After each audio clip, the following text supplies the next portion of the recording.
Hello दोस्तों, कैसे हो? आपका स्वागत है त्रिपाण स्टडी सेंटर में। आज जो हम करने जा रहे हैं क्लास 12 एनआईएस बोर्ड का जो है हिस्ट्री का chapter number 11, emergence of the regional state in India 12th to the 18th century.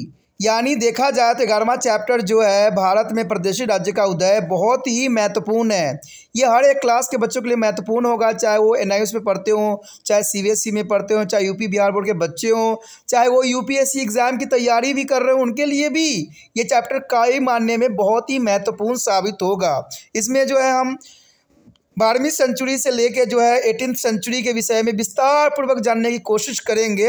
लेकिन आपको पता है कि चैप्टर स्टार्ट करने से पहले एक बात जो मैं हमेशा कहता हूं, जिसको आपको सोचना भी चाहिए, विचार भी करना चाहिए और अमल भी करना चाहिए, वो ये है कि जब वीडियो देखिए पूरा देखिए, क्योंकि अधूरा जानकारी सदैव खतरनाक होता है। साथ में एक इंपॉर्टेंट बात ये भी रहता है, अगर आप पहली बार वीडियो देख रहे हो तो लाइक शेयर सब्सक्राइब करना मत भूलना, क्योंकि दोस्तों लाइक कीजिएगा तो बनाने वाले का मनोबल बढ़ता है, सब्सक्राइब कीजिएगा तो इससे ये होता है कि जब भी मैं कोई वीडियो डालूंगा उसका नोटिफिकेशन आपको समय रहते मिल जाएगा। और देखिए शेयर का मतलब ये होता है कि आपके थ्रू न जाने किन बच्चों को हेल्प मिल जाए, ये आप भी नहीं जानोगे, इसलिए जो है आप शेयर जरूर करो, ठीक है। व्हाट्सएप स्टेटस पे भी लगाओ। दोस्तों एनआईएस सेंटर जो है कई मानने में बहुत से बच्चों के लिए हेल्पफुल है, चाहे वो 8th क्लास हो, 9th 10th 11th 12th हो, चाहे वो एनआईएस बोर्ड के बच्चे हों, ठीक है, चाहे बीए एमए के बच्चे हो, सभी क्लासों के लिए कुछ ना कुछ जो है त्रिपाण सेंटर में उपलब्ध है। तो इसलिए आपके लिए ज़रूरी है कि आप सब्सक्राइब करके इसको चैनल को जो है सेव कर लो, नहीं तो बाद में अगर रिसर्च करोगे तो शायद आपको ये चैनल प्राप्त ना हो। तो इसलिए सोचना नहीं, विचार नहीं करना है, सब्सक्राइब करके जो है अपने पास सेव करना है। दोस्तों ये तो बात था आपके लिए, लेकिन अब देखते हैं हमारा आज टॉपिक क्या है। Today we have a most important topic discussion here, the Vijayanagar Empire. That is the most important for the all class students. That is the subject of the Vijayanagar Empire. Their chapter of here emergence of regional state in India and 12th and 18th century. That is the most important here. There is a first here a political history of Vijayanagar. In 1336, Vijayanagar kingdom was established by the Harrier and the Bukka, and who were two brothers and served as the army of Muhammad bin Tughlaq. There is a most important point here. A brother, there is the army of Muhammad bin Tughlaq, Harrier and Bukka. There is a broke away from to the Delhi Sultanate and established an independent state in Karnataka and established the capital also. The Vijayanagar on the bank of river Tungabhadra in their 1336. There is the most important Tungabhadra, and their density was called to the Sangam density. There is the most important Sangam, and there is a several theories with regards to the origin of this density. According to the same scholar, they had been to the federatories of the Katyas. Of there is a Baranagal, and after there is a fall, they served to the Kapili state, Kampavoli state, and another view they say that there is where to the federatories of the Holyasa and the belong to the Karnataka. Harrier and the Bukka were helped on the inspired by the contemporary scholar and a son of Vidyanarayan for the establishment of their kingdom. It is a belief that is a commemorate of the memory of their guru. There is a brother established the city of the Vidyanagar of the Vijayanagara on the bank of river Tungabhadra, and the empire include two people from the different cultural region, the Tamil, Telugu and Karnataka regions, who all spoke different language and belonging to different culture. There is a most important here. Between 1336 and 1565, Vijayanagar was ruled by the three different centuries is a Sangams who remained in the power till the 1485. The Salubos, who is remained on the power till is the 1503, and the is a Tulaswasa. The last century was the Aravidyu, and then there is the rule till of 17th century. The foreign travel like Nicole and Comtesse is a Fronas, Junix, and the dominance go is a passage deities as a Barabosa, and the Abdul Razak write about the manifestations of the Vijayanagar. One of the most important rulers of the Vijayanagar state was the Krishna Dev Rai, the founder of the Tulu was destiny, and he was a great commander and efficient of administrator. He fight of the a series of the war with the independent kingdom that come on the running of the Brahmin kingdom and maintain law and order, and they left with the protagonist of influence the Deccan. They are completely stirred. The Adil is a shiny force the Vijaypur first and attacked the Gulbarga and set free three Brahmins princes who were imprisoned there. And he helped them into recovering their throne of the Gulbarga, and Krishna Dev himself took the title of Yavan Rajya Sthapanacharya. There is a most important take here title of Yavan Rajya Sthapanacharya. And Krishna Dev Rai built some fine stone temple and added impressive Isagar Purams is a gateway to many important South Indian temple. He also founded a suburban of township near Vijayanagar. It's called Nagapuram. After there is a mother, some of the most detailed description of the Vijayanagar come from this period. The famous temple of Tirupati developed during this period and greatly as there was the tutors of Desri as after Krishna Dev Rai. His brother is Achatya Dev Rai. There is the most important after the Krishna Dev Rai. His brother Achatya Rai Dev Rai is ascended to the throne to the 1513 AD, who was also on the important ruler. During this resign to the rivals, is a group began to make his appearance. The struggle for power was mainly between Sleba Veera and the Narasimha and the Aravidya Rama Rai, and in which there is later is emerged to the victorious. And though there is a Rama Rai did not be assumed to thrown to the yet the place of Sadavasiva. Sadasiva is a rise on the throne in the ruler on the de facto ruler.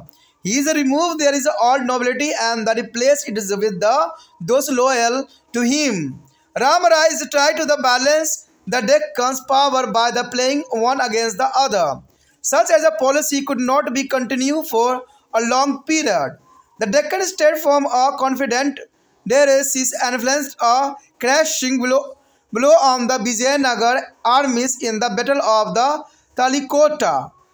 The Rama Rai was killed. The Deccanese armies entered to the Vijayanagar and reduced into ruins. Now the focus of shifted to the east, where is the Aridibis densities and ruling from to the Penukonda and the later for the Chandagiris near Tirupati. The next is the army and military organization of the Vijayanagar Empire. There is a most important topic here. In order to the ways of continuous welfare, there was a need to keep a large army. Is territories there was important and well-varied horses were to the maintaining. The Vijayanagar rulers imported to the high-quality horse from across the Arabian Sea, from the Arabian and other Gulf country. The port of the Malabar was the center of this trade and trade in the other luxury commodities. The Vijayanagar ruler obeyed to the template to the control the port of the Malabar. Like the Brahmins, as the Vijayanagar state also was familiar with the use of the firearms and employed Turkish and gas export to train the soldier in the latest is the weaponries of the welfare. One of the Rais, Dev Rai too, is enrolled to the Muslim in his army. The service allowed them to Jagidar and erected mosques for their use in the city. Such are new techniques in the welfare now revolutionized their welfare. Revolutionizes the welfare is the most important here. The wall of the fort to be a counter the firearms were now to made a thick and a special kind of door with the fortified, and there is wall front as a constructed. On the wall of the forts, especially kind of big halls were made to rest the guns. A special kind of parapets were constructed on his fort to put cannons on its heads. The firearms were used. Some of firearms were small and comprised to the rifle and the pistol. Some like cannons were heavy and had to be put on a bulk chart and their elephant and pushed into the battlefield. There is the most important here. One of the important characteristics of the Vijayanagar administration was the Amar Nayak system. There is a Amara Nayak system. In the system, the commander of the Vijayanagar army was called a Nayaka. Each Nayaka was given an area for administration. The Nayak was responsible for the expanding agricultural activity in his area. He is collected to a tax in his area and this income and the maintained his army, horse, elephant and weapon of the is a welfare that he had to supply to be Raya Raj of their Vijayanagar ruler. The Raya of the Vijayanagar ruler is the most important. Their Nayaka was also commander of the fort, some of the revenue, and was also used to the maintenance of the temple and irrigation work. The Amara is a Nayaka is sent to youth to be a king annually and personally appearing in the royal court with the gift to express their loyalty. And in the 17th century, several of these Nayakas is become independent and established a separate state. The feudal Nayakara used to maintain their own soldiers and force the elephant. They were is the powerful section that challenged the Vijayanagar authorities. The beacon in the internal structure of the contribute to be defeat of the Vijayanagar in the battle of the Talikota. यहाँ पर जो हमारे समक्ष आया है बहुत ही महत्वपूर्ण topic Vijayanagar साम्राज्य। ये काफ़ी महत्वपूर्ण चैप्टर है। क्लास जो है सीबीएसई के बच्चे जो है +2 के बच्चे उनके लिए बहुत ही महत्वपूर्ण है विजयनगर साम्राज्य। तो इसमें जानेंगे हम कि विजयनगर साम्राज्य की आखिर क्या विशेषता है और कैसे जो है विजयनगर पर जो है हरिहर और बुक्का नाम के व्यक्तियों ने यानी 2 भाइयों ने जो है इसका स्थापना किया और इसको जो है बनाया। तो ये काफ़ी आपके लिए दिलचस्प रहेगा।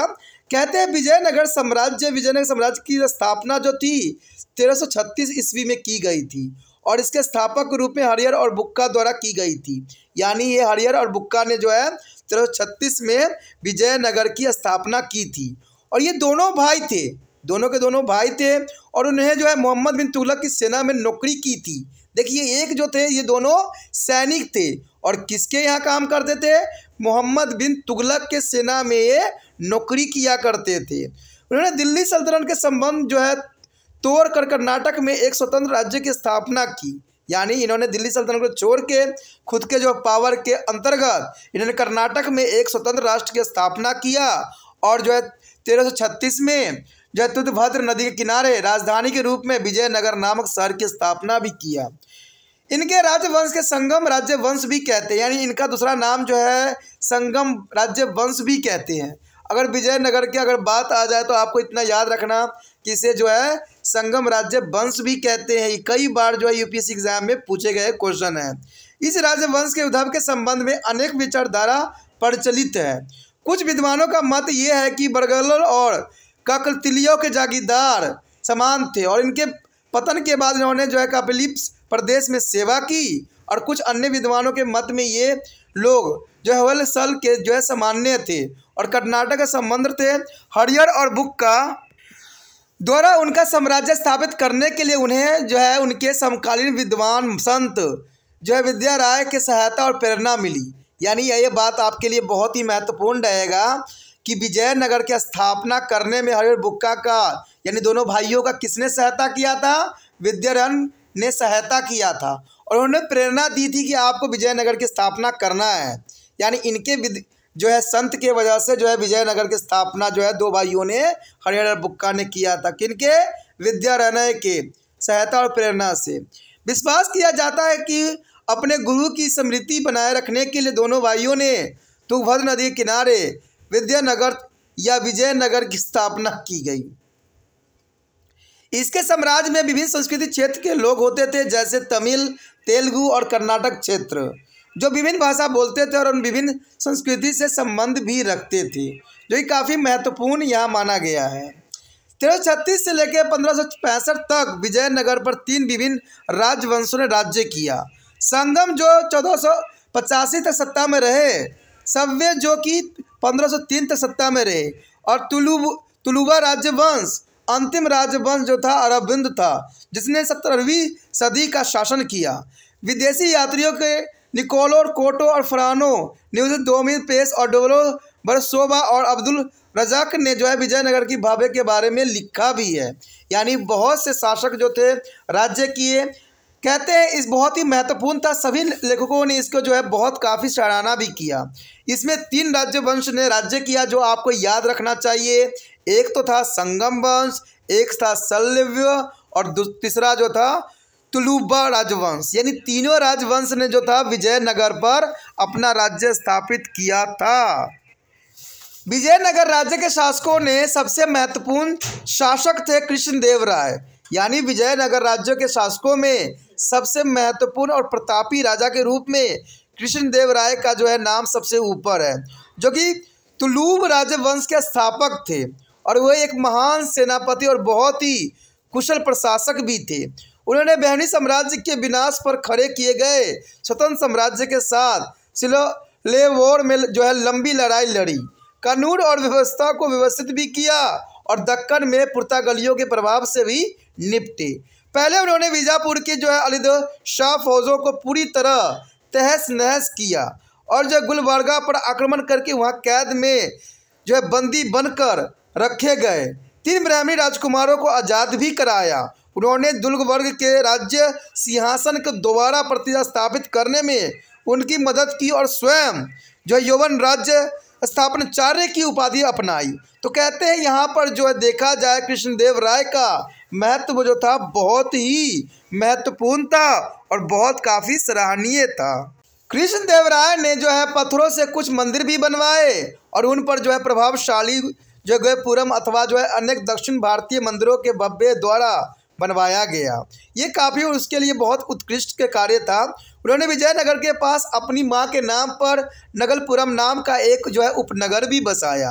कहते हैं ये काफ़ी महत्वपूर्ण था। विजयनगर के संबंध में कुछ बहुत ही विस्तृत विवरण उसी के जो है शासन अवधि के दौरान के मिलते हैं। तिरुपति का जो है भव्य मंदिर उन्हीं के कालावधि में है क्योंकि वहाँ की देवी उनके आराध्य देवी थी, तो उन्हीं के जो है तिरुपति बनवाया गया। कृष्णदेव राय के बाद उनके भाई अच्युत देव राय जो कि 1530 ईस्वी में राजगद्दी पर बैठे थे और वो भी बहुत ही महत्वपूर्ण शासक थे। उनके शासनकाल में उनके विरोधी गुट सिर उठाने लगे थे। शक्ति हासिल करने के लिए संघर्ष मुख्यतः सलूबी वीर नरसिंह और अरबिंदु राम राय के बीच था, जिसमें जो है अरबिंदु राम राय की जीत हुई और यादव राम राय राजगद्दी पर नहीं बैठे, परंतु फिर भी उन्होंने जो है सदाशिव राम को सिंहासन में बिठाया और वास्तव में शासन स्वयं किया। यानी देखा जाए तो सदाशिव राय जो था सिंहासन पर सिर्फ बैठने मात्र ही था, लेकिन जितने भी शक्ति थी, जितने भी पावर था, वो सारे के सारे जो था ये अरबिंदु राम राय के पास था। तो ये काफ़ी इम्पोर्टेंट रहता है और ये देखने में भी हमें कई जगह मिला है।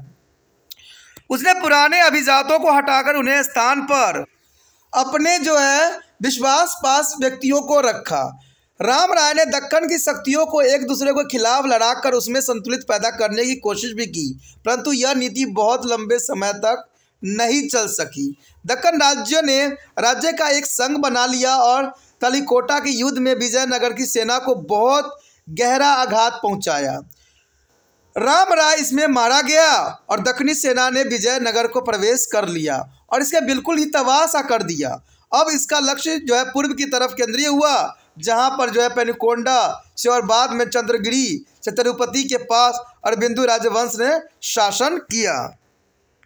उसके पश्चात जो हमारे समक्ष आया है विजयनगर साम्राज्य की सेना और सैन्य संगठन। देखिए ये भी जानना आपके लिए बहुत ही रोचक रहेगा कि विजयनगर साम्राज्य की सेना और सैन्य संगठन किस प्रकार की थी, क्योंकि जब तक हम सेना के संगठन के हम विचार नहीं करेंगे हमें वहाँ के पावर के बारे में पता नहीं चलेगा। कहते हैं लगातार युद्ध के जारी रखने के लिए एक विशाल सेना की जरूरत थी और तोपखाना का बहुत ही महत्व था उस समय, और वहाँ बहुत ही जो हष्ट पुष्ट घोड़े रखे गए थे। विजयनगर के शासकों ने अरब सागर के पार से अरब और अन्य खाड़ी देशों से उच्च गुणवत्ता वाले घोड़े आयात किए जाते थे। मलाबार बंदरगाह इस व्यापार और अन्य विलास संबंधी वस्तुओं के व्यापार का केंद्र था। ठीक है, और कहते हैं विजयनगर के शासकों ने हमेशा ही मलाबार बंदरगाह पर अपना नियंत्रण रखने का प्रयास किया। बहनियों की तरह विजयनगर राज्य के अग्नेय अस्त्रों के प्रयोग से परिचित था और युद्ध कौशल में आधुनिक शस्त्रों का प्रशिक्षण सिपाहियों को दिलाने के लिए उन्होंने तुर्की और तुर्गाली विशेषज्ञों की नियुक्ति भी किया गया था। रायों में से एक देवराय द्वितीय ने अपनी सशक्त सेनाओं में मुसलमानों की भर्ती भी किया और उन्हें जागीरदार प्रदान भी किया और उनके उपयोग के लिए शहर में एक मस्जिद का भी निर्माण करवाया गया। युद्ध कौशल की इन नई तकनीकों ने रण कौशल में एक क्रांतिकारी परिवर्तन ला दिया था और अग्नि अस्त्रों का मुकाबला करने के लिए अब किलों के दीवारों की मोटाई बढ़ा दी गई और सामने की किलाबंदी करके मजबूत दीवार के साथ विशिष्ट प्रकार के दरवाजे का निर्माण भी करवाया गया। किलों की दीवारों के अंदर तोपों को रखने के लिए विशेष प्रकार के बड़े बड़े झरोखे बनाए गए। किलों पर विशेष प्रकार की प्राचीरों का निर्माण भी कराया गया जिन पर तोपें रखी गई जा सके और कुछ अग्नेय अस्त्र छोटे थे और उनमें राइफल और पिस्तौलें शामिल थी और कुछ तोपों की तरह भारी भरकम थे और उन्हें बैलगाड़ियों या हाथियों पर रखे जाते थे और युद्ध के दौरान इसे धकेला जाता था। कहते हैं ये युद्ध करने की जो पद्धति थी विजयनगर साम्राज्य में बहुत ही उत्कृष्ट और कुशलता का परिचालक था। विजयनगर प्रशासन की एक महत्वपूर्ण विशेषता वहाँ की अमर नायक प्रणाली थी और इस प्रणाली में विजयनगर की सेना के सेनापति को नायक कहा जाता था और प्रत्येक नायक को एक एक अलग प्रशासनिक क्षेत्र आवंटित किया जाता था। नायक के अपने अधिकार को प्रशासकीय क्षेत्र में खेती की गतिविधियों के विस्तार करने की जिम्मेदारी दी थी। वो अपने क्षेत्र से कर उगाही करता था और अपनी इस आय से सेना घोड़े हाथी और युद्ध के लिए हथियारों का रखरखाव करता था जिनकी पूर्ति उसे अपने राय या विजयनगर के शासक करनी पड़ती थी। नायक किलों का भी सेनापति हुआ करता था और लगातार कुछ राशि मंदिरों के रखरखाव और सिंचाई कामों के लिए भी खर्च की जाती थी जो कि बहुत काफ़ी इम्पोर्टेंट विजयनगर के प्रणाली में थी। अमर नायक वार्षिक रूप में राजा के नजराना भेजा था और अपनी वफादारी के प्रमाणित करने के लिए उपहार लेकर राज दरबार में खुद उपस्थित भी हुआ था। 17वीं सदी में इस नायकों में से अनेक नायकों ने अपनी स्वतंत्रता घोषित कर दी और पृथक राज्यों की स्थापना भी की। समाजवादी नायक अपने निजी सिपाही सैनिक बल और हाथी भी रखा करते थे। यह एक बहुत ही शक्तिशाली वर्ग था जिसने विजयनगर के प्राधिकारों को चुनौती भी दी। इसके अतिरिक्त सचनाओं को कमजोर भी किया और तालीकोटा की लड़ाई में विजयनगर की पराजय में अपना योगदान भी दिया। The most important topic here are confessed between the Vijayanagar and there is a Brahmanis. There is a most important topic here. There is a constant conflict between the Vijayanagar and Brahmani kingdom over to control of the Raichur dwarfs, which was the land between two rivers, Krishna and Tungabhadra. The area was fertile and rich of mineral resources. The famous diamond mines of the Golconda were located in the eastern part of the dwarfs region. The geographical of both of kingdom was such as the expedition was possible only across the Tungabhadra in Deccan. It appears that is a battle between the two were not a conclusive and the status equal to the maintained. Sometimes the Brahmanis had an advantage and sometimes Vijayanagar had an advantage. For the instance, in the 1504, the Brahmanis managed to reconquer to the Raichur's dwarfs. However, with the descent of the Krishna Dev Rai, the Brahman lost the Raichur's, Mudokal and the Nalgond and the other inland town. An important result of this war that as both the powers were not involved amongst themselves, that were never to realize the increasing power of the Portuguese on the coast of the South India. Besides the continuously welfare, exploited their resources of both the state and vacant them. The other area on first were to the Marathawada is region and the delicate region of Krishna and the Godavari. Both regions had fertile area of important port that is a controlled trade to be foreign countries. For instance, The fertile area is the Marathwada is result to both the Konkan and the battle that is also had a port of Goa, which was the important reason for the trade and export and import to especially is the import of the horse for the Iraq and Iran. Often there is a battle between two Vijayanagar and the Brahmin state is perceived as the Hindu-Muslim conflict. The above reasons show that his struggle was not due to any religious difference. Territorially and economical motives were to maintain his main case for there is the bar. There is the most important here. There is no religion difference of the Hindu-Muslim, but only there is a bar of the reason here, territorial and economical motives. And the case was the bar. That's the hostility between two states. There is a time when there also is a cooperative with each other. Krishnadeva Rai, for example, supported some claim. The claimant and took power in the Sultanate and took pride in the title of establisher of the Yuvan's kingdom. And similarly, the Sultan of Vijayapura intervened their dissolved succession, and that in there is a Vijayanagara is flowing the death of the Krishnadeva Rai. And there is also a sharing and exchange of ideas, especially in the field of art, literature and architecture. उसके पश्चात हमारे समक्ष है विजयनगर और बैनमी में संघर्ष। कहते हैं विजयनगर और बैनमी में जो संघर्ष काफ़ी दिलचस्प है। विजयनगर और बैनमी साम्राज्यों में रायचूर द्वाब जो कि कृष्णदेव की जो है तुंगभद्रा नदी के बीच की भूमि थी, पर नियंत्रण पाने के लिए परंपरा लगातार युद्ध होते रहते थे और यह क्षेत्र बहुत ही उपजाऊ और खनिज साधनों से भरपूर था। गोलकुंड की प्रसिद्ध हीरो की खदानें इसी द्वाब क्षेत्र से जो है पूर्वी भाग में स्थित थी। दोनों जो है साम्राज्यों की भौगोलिक स्थिति इस प्रकार की थी कि इनका जो है विस्तार दक्कन में तुंगभद्रा के जो है पहाड़ के क्षेत्र में भी संभव था। ऐसा लगता था कि लड़ाई का कोई परिणाम नहीं निकला और यथावत स्थिति को ही बनाए रखा गया। कभी बैनमी का हाथ ऊपर हो जाता तो कभी विजयनगर पालों की सरपस्ती। उदाहरण के लिए 1504 में बैनमी ने रायचूर द्वाब पर जीत हासिल कर ली थी, परंतु कृष्णदेव राय के सिंहासन में बैठने के बाद बैनमी रायचूर जो है मुदकल जो है नल गोंडा और कुछ अन्य अंदरूनी शहरों को भी हार गए। इन युद्धों का सबसे महत्वपूर्ण परिणाम यह निकला कि दोनों शक्तियां आपस में युद्ध करने में इतनी डूबी हुई थी कि उन्होंने भारत के दक्षिण समुद्री तट पर पुर्तगाली की बढ़ती ताकत को महसूस नहीं किया। इसके अतिरिक्त लगातार युद्ध ने दोनों राज्य के जो संसाधनों का पूरी तरह से दोहन कर दिया और वो दोनों बहुत कमज़ोर हो गए। यानी विजयनगर ब्राह्मणी जो है बिल्कुल ही कमज़ोर हो गए।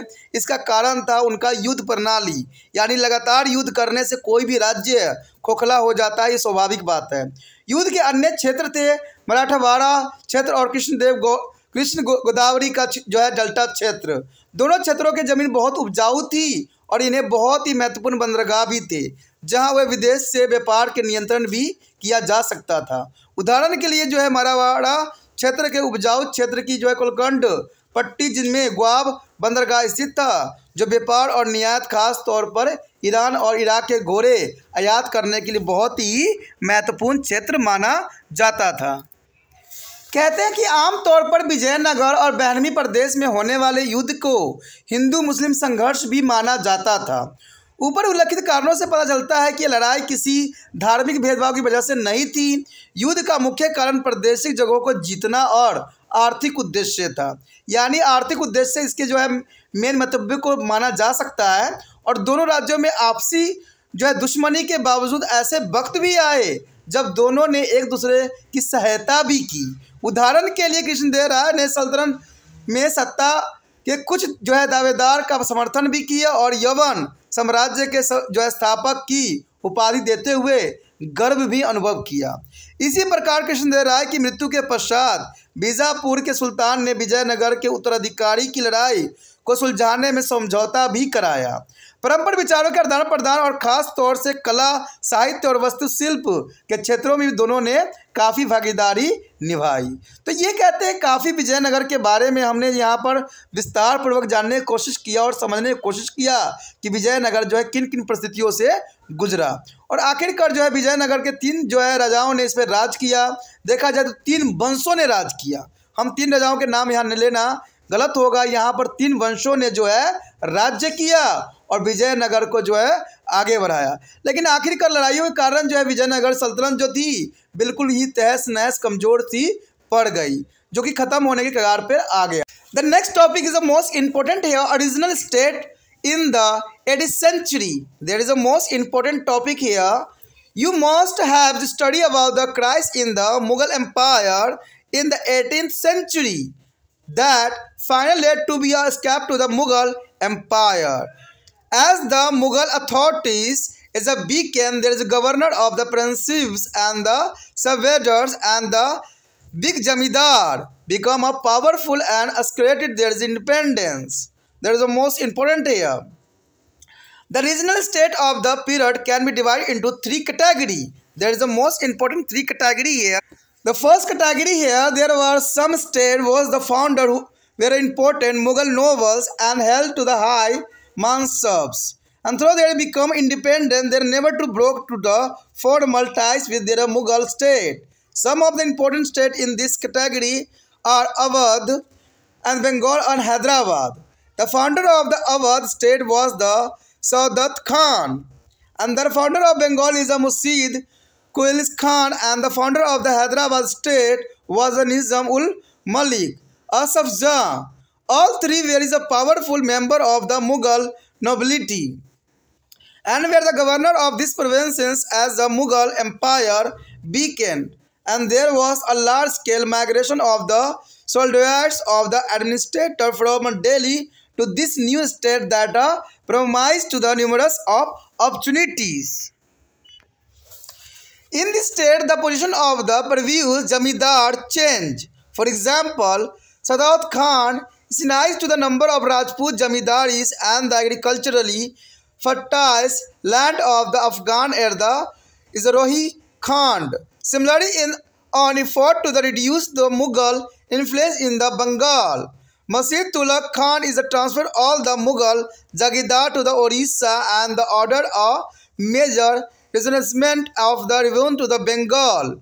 Revenue and was the collected in the cash with the great strictness from all the Jamidar. As a result, many Jamidars had to the loan to the money from a banker and money lender. Those unable to pay were forced to sell their land to large is a Jamidar. That is the most important here. Another change in this state was the rise of the banker and moneylender. It is the Mahajan. The state and the landed class depended on them from to the loan, and this banker in turn become a powerful and influence the administration. The state is uncontented to the right to the collect tax for the highest bidders, who were usually banker and Mahajan. In turn, the banker promised to pay a fixed sum of money to the state. Thus, the state was assured of the fixed income, and this system was called to the Izadari system.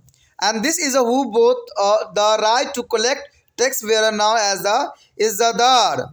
The Mughal state had a way to discourage his system, and there were a change that those who collected the tax would be collect much more and than fixed, exploiting the peasant and would be given to the less to state, thereby to causing a loss to be a state review. And the second category of regional state in the 18th century was those states that had to already enjoy a lot of independence during the Mughal rule in the Watan Jagir. The Rajput state belonged to this category. The third category here, original state, was that is emerged after the rebellions against the Mughal authorities. The Sikh and the Maratha and the Jat belong to this group. For example, the Sikh rebellions against the Mughal lead to state building in the Punjab. यहाँ पर जो हमारे समक्ष आया 18वीं सदी में प्रादेशिक राज्य, देखिए काफ़ी महत्वपूर्ण टॉपिक है। 18वीं सदी में प्रादेशिक राज्य, आपने पहले अवश्य पढ़ा है कि 18वीं सदी में मुगल साम्राज्य पर क्या संकट था और अंत में किस प्रकार जो है मुगल साम्राज्य का पतन हुआ। जैसे कि मुगल साम्राज्य के अधिकारों की कमी आई, प्रांतों में सूबेदार और बड़े जमींदार शक्तिशाली बनते गए और उन्होंने अपनी स्वतंत्रता की स्वयं ही घोषणा कर दिया। इस काल अवधि के प्रादेशिक राज्य के 3 वर्गों में बांटा जा सकता है। तो ये 3 वर्ग जो है काफ़ी महत्वपूर्ण है। तो चलिए देखते हैं तीनों वर्ग क्या क्या हैं। पहले पॉइंट के अंतर्गत आता है कि कुछ ऐसे राज्य थे जिनके स्थापक महत्वपूर्ण मुगल कुलीन वर्ग के लोग थे और ये उन्होंने ऊंचे मनसबल हासिल भी किए। यद्यपि वे सभी स्वतंत्र हो गए थे, परंतु उन्होंने मुगल प्रदेशों के साथ अपने औपचारिक संबंध कभी नहीं तोड़े। इस वर्ग के कुछ प्रमुख राज्य हैं अवध, बंगाल, हैदराबाद। यानी ये 3 राज्य बहुत काफ़ी महत्वपूर्ण हैं जिन्होंने कभी भी अपने संबंध को नहीं तोड़े, यानी अवध, बंगाल और हैदराबाद। अवध राज्य का स्थापक था असद आदत खान, बंगाल का स्थापक था मसूद कुलीन खान और हैदराबाद का स्थापक था निज़ाम उल मुल्क असम शाह। ये तीनों नाम जो है काफ़ी महत्वपूर्ण है यूपीएससी एग्ज़ाम के लिए, क्योंकि ऐसे ही क्वेश्चन एग्ज़ाम में पूछे जाते हैं। तीनों के मुगल जो है विजात वर्ग के शक्तिशाली सदस्य थे और इन प्रांतों के सूबेदार भी थे। जैसे ही मुगल साम्राज्य शक्तिहीन हुआ, दिल्ली से बहुत बड़ी संख्या में सिपाही और सैनिक ने इस नए राज्य में अनेक भावी संभावनाओं को देखते हुए प्रवास किया। यानी देखा गया कि यहाँ की जो है स्थिति तो कमज़ोर पड़ गई, तो तीनों वंश ने जो है तीनों क्षेत्र में जो है स्थापकों ने उस पर हमला करके अपना जो है साम्राज्य की स्थापना कर लिया। इन प्रदेश के पुराने जमींदारों की स्थिति में बदलाव आ गया और उदाहरण के लिए असाद खान ने राजपूतों को अनेक जमींदारियों और रोहिलखंड के जो अफगानियों से जो है उपजाऊ कृषि भूमि छीन ली। और इसी प्रकार बंगाल में मुगलों के प्रभाव को कम करने के लिए मुर्शीद कुलीन खान ने सभी मुगल जागीरदारों को उड़ीसा में स्थानांतरित कर दिया और बंगाल में लगान के मुख्य स्रोतों का दोबारा से जो है आकलन करने का हुक्म जारी कर दिया। सभी जमींदारों ने बड़ी सख्ती से लगान इकट्ठा भी किया गया और इसके परिणाम स्वरूप अनेक जमींदारों को जो है साहूकारों और ऋणदाताओं के कर्ज लेना भी पड़ा। जो लगान और भुगतान करने में असमर्थ थे, उन्हें अपनी ज़मीनें बड़े जमींदारों को बेचनी भी पड़ गई। इन राज्यों में एक और परिवर्तन आया कि साहूकार और ऋणदाताओं या महाजनों की संख्या में वृद्धि हो गई। राज्य और किसान ऋण के लिए इन पर निर्भर थे और इसके बदले में ये धनी लोग बहुत ही शक्तिशाली बन गए और इन्होंने जो है प्रशासन को भी काफ़ी प्रभावित किया। राज्य ने कर संग्रह कर अधिकार उन लोगों के पक्ष में निनावी कर दिया जिन्होंने सबसे ऊंची बोली लगाई, जो कि स्वाभाविक बात था, और वे लोग प्रायः साहूकार और महाजन ही थे। ये बहुत बड़ी इंपॉर्टेंट बात है। ये आप बंगाल की बातों में आपने देखा ही भी होगा, ये 9th क्लास के क्वेश्चन के अंतर्गत भी था कि वो लोग जो थे अपने कैसे जो है साहूकारी बनाए रखते थे। यानी बोली लगाने वालों में साहूकार और महाजन होते थे, उनके आदमी हुआ करते थे। इसके बदले में साहूकार ने राज्य को एक निर्धारित राशि देने का वचन भी दिया था और इस प्रकार राज्य को एक निश्चित आय देने का आश्वासन भी मिला और इस प्रणाली को जो है इज्जतदारी व्यवस्था भी कहा जाता था। और जिन लोगों ने कर संग्रह करने का अधिकार खरीदा उन्हें इजरदार कहते थे। मुगल साम्राज्य ने इन व्यवस्था को हमेशा से ही निरुत्साहित किया। हमेशा ऐसी संभावना बनी रहती थी जो कि लोग जो है कर वसूल करते थे, वो निर्धारित कर से कहीं ज़्यादा जो है संग्रह भी किया करते थे और किसान को पीड़ित भी किया करते थे। राज्यों को जो है कम कर देते थे, जिससे राज्यों को आम लगान में भारी नुकसान उठाना पड़ता था। ये सारी बातें जो है जो हमने बताया वो 9th क्लास जो है +2 के जो बच्चे हैं उनके भी क्वेश्चन में ये क्वेश्चन महत्वपूर्ण लगता है, क्योंकि इसी तरह से जो है वो हमेशा कर देने से चूक जाते थे, क्योंकि उनको पता था कि कर न दे चाहे दे, जागीरदारी उन्हीं के हाथों में रहेगी। 18वीं सदी में प्रदेशी राज्य का दूसरा वर्ग उन राजाओं का था जो मुगल शासन के दौरान जो है वतन जागीरों के रूप में पहले ही स्वतंत्र राज्य होने की स्थिति में थे। राजपूत राज्य इस वर्ग में आते थे। प्रदेशी राज्य का तीसरा वर्ग था जो मुगल साम्राज्य के विरुद्ध बगावत करने के बाद अस्तित्व में आया था। चाहे सिख हो, चाहे मराठा हो या जाट हो, इस वर्ग ने संबंध थे। उदाहरण के लिए मुगलों के विरुद्ध सिखों के विद्रोह के परिणाम स्वरूप पंजाब में राज्य की स्थापना भी हुई थी। ये काफ़ी महत्वपूर्ण टॉपिक था जिसके बारे में हमने यहाँ पर जो है विचार विमर्श किया, जो आपके लिए महत्वपूर्ण था। इसमें जो बातें आपके लिए महत्वपूर्ण था उसको नोट कर लेना, आपके हित में रहेगा। इसी के साथ हमारा दोस्तों ये चैप्टर जो है ख़त्म हो जाता है, जो कि बहुत महत्वपूर्ण था, जिसमें हमने विजयनगर के साथ साथ जो है यहाँ पर जो है 12वीं शताब्दी से लेकर जो है काफ़ी हमने 17वीं शताब्दी डिस्कस किया, जो कि बहुत महत्वपूर्ण था। ठीक है, अगर आपको अच्छा लगा तो लाइक से सब्सक्राइब भी करना मत भूलना। पहली बार वीडियो देख रहे थे तो चैनल को सब्सक्राइब करके सेव करना, आपके हित में रहेगा, तभी जो है आपको अगले वीडियो का नोटिफिकेशन प्राप्त होगा। इसी के साथ जो है दोस्तों हमारा टॉपिक आज खत्म हो रहा है। ठीक है, अगर आपको अच्छा लगा तो लाइक शेयर सब्सक्राइब जरूर कीजिए। अगर पहली बार अगर आप वीडियो देख रहे हो, पहली बार मेरे चैनल पे आए हो, तो सब्सक्राइब करना आपका फ़र्ज़ बन जाता है। सब्सक्राइब करने से ये होगा कि जो भी मैं आप क्लास के रिगार्डिंग कोई भी वीडियो डालूंगा उसका नोटिफिकेशन जो है समय समय पर आपको प्राप्त होता रहेगा। अगर सब्सक्राइब नहीं कीजिएगा, अगर आप दोबारा से त्रिपाण स्टडी सेंटर पर आने की कोशिश कीजिएगा तो वहाँ पर आप त्रिपाण लिखिएगा तो जो है वो त्रिपस कर देगा। ठीक है, जो आप गूगल पर सर्च करेंगे वो त्रिपस कर देगा, जिससे वजह से आप जो है मेरे वीडियो का जो है फ़ायदा नहीं उठा पाओगे। तो सोचिए मत, विचार मत कीजिए, सब्सक्राइब कीजिए। आप सोचते हो ये होगा कि मेरे जो एग्ज़ाम खत्म हो जाने के मेरा क्या ज़रूरत है त्रिपाण स्टडी सेंटर से। ठीक है, तो इसलिए सब्सक्राइब नहीं करने का सोचिएगा। लेकिन दोस्तों ऐसा नहीं है, त्रिपाण स्टडी सेंटर जो है बहुत हेल्पफुल है। क्योंकि ये जो है आपके 8th class 9th 10th 11th 12th जो आर्ट्स के सब्जेक्ट को कवर करता ही है, प्लस जो है ये NIC बोर्ड के जो है 10th प्लस 2 को भी कवर करता है। साथ में BA जो है फर्स्ट ईयर से लेकर 6 सेमेस्टर तक बच्चों के लिए ये अग्रसर रहेगा आर्ट्स सब्जेक्ट में। तो सोचिए नहीं, विचार नहीं कीजिए, काफ़ी जो है त्रिपाण स्टडी सेंटर का फ़ायदा ही फ़ायदा है। ठीक है, अगर आप मुझे प्रोत्साहित करोगे तो आपके लिए मैं तरह तरह के वीडियो बनाऊंगा जो आपको फ़ायदा पहुंचाएगा। एग्ज़ाम के तौर पे मैं आपको जो है पेपर भी आपको सोल्यूशन करके दिखाऊंगा जो आपके लिए फ़ायदेमंद रहेगा। अगर नहीं सब्सक्राइब कीजिएगा, मेरा मनोबल घटेगा, तो हो सकता है कि आपको फिर दोबारा मैं ना वीडियो बनाऊं और आपको फ़ायदा ना पहुंचाऊं। तो अभी भी नहीं सोचिए, मेरा जितना आप फैलाइएगा, जितने दूसरे बच्चों के साथ शेयर कीजिएगा, उतना जो है मैं आपके लिए कार्य करने में अग्रसर रहूँगा। ठीक है दोस्तों, इसलिए सोचिए मत, विचार मत कीजिए, अभी सब्सक्राइब कीजिए और अपने व्हाट्सएप स्टेटस पे लगाइए और दूसरे बच्चों के साथ भी शेयर कीजिए। ठीक है दोस्तों, अपना ध्यान रखना। बाय।